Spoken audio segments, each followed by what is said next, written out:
Today, we are talking about one of the most complicated and emotional conflicts in the world, Israel and the Palestinian conflict.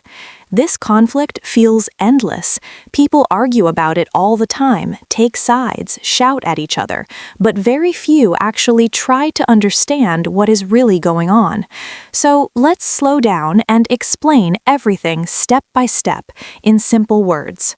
At its core, this conflict is about land, power, and identity. Two peoples live on the same territory and both believe that this land belongs to them. The land itself is very small, but it is extremely important because history, religion, and politics are all mixed together here. For many centuries, this territory was mostly populated by Arab Palestinians and was controlled by different empires. After World War I, it came under British control. This period is known as the British Mandate. At the same time, many Jews began to move there from Europe. The reason was simple but tragic.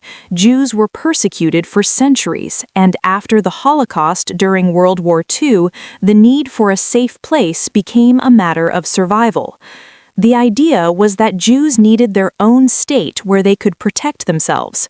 In 1947, the United Nations proposed a plan to divide the land into two states, one Jewish and one Arab. Jerusalem was supposed to be international. The Jewish side accepted this plan, but the Arab side rejected it.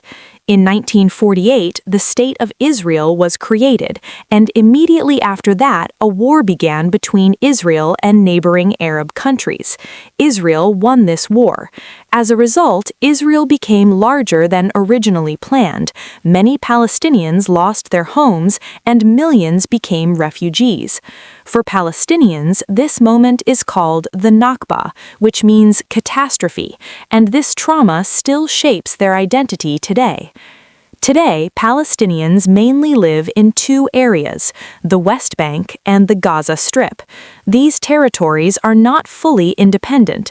Israel controls borders, airspace, and security in many ways. Imagine living in a house where your neighbor controls your doors, your windows, when you can leave, and what you are allowed to bring inside. Formally, it is your house, but in reality, you are not free. This is how many Palestinians describe their situation. Gaza is a very small and extremely crowded area. It is controlled by Hamas, an Islamist political and military organization. Many countries consider Hamas a terrorist organization.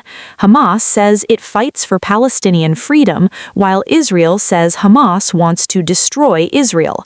Both narratives exist at the same time. Hamas launches rockets at Israel, Israel responds with airstrikes, and civilians on both sides suffer the most. From Israel's point of view, everything is about security. Israel is a small country surrounded by states that were historically hostile to it. Israelis remember wars, terrorist attacks, suicide bombings, and rockets. There is a deep fear that if Israel shows weakness, it may stop existing. This fear is not abstract, it is rooted in real historical experience. From the Palestinian point of view, everything is about occupation and injustice. They see land being taken, settlements expanding, checkpoints everywhere, restricted movement, and a future without a clear independent state. Imagine growing up in a place where you cannot travel freely, where the economy is weak, and where violence is always close. In such conditions, anger and radicalization grow very fast. This is why the conflict never ends. Both sides carry real pain. Israelis fear for survival. Palestinians fight for dignity and statehood. When fear meets anger, compromise becomes extremely difficult. On top of that, politicians often use the conflict for their own benefit. Fear helps people stay in power. War distracts from internal problems.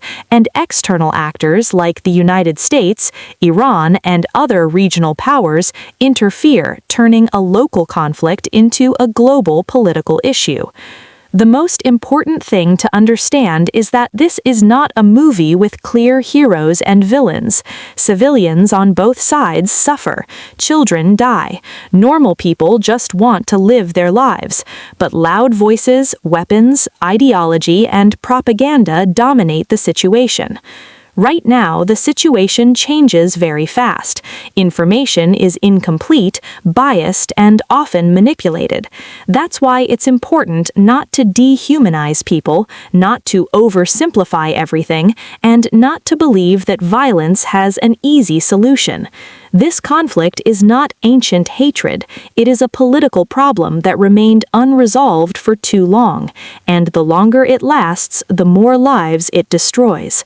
Peace to you and to your world. See you next time.